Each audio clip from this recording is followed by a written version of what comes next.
जी भेटीगाठीवर आमचा काही आक्षेप नाहीये. आम्ही पण सन्माननीय देवेंद्र फडणवीस साहेबांना भेटत असतो.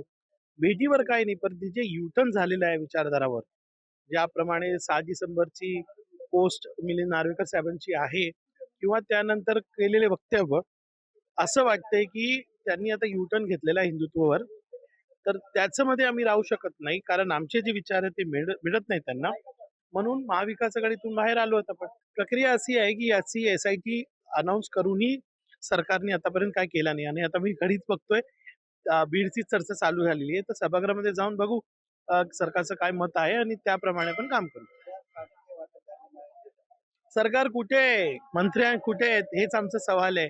महाराष्ट्र बघतोय, ही सरकार लालचवर आलेली सरकार आहे आणि खातेवाटप नाही, आमदार असंच फिरतात. आमचे प्रश्नांना उत्तर देणारा कोणी नाही. तर ही महायुती आहे का? हा महाराष्ट्राचा हित आहे की सरकारने हा उत्तर द्यावं.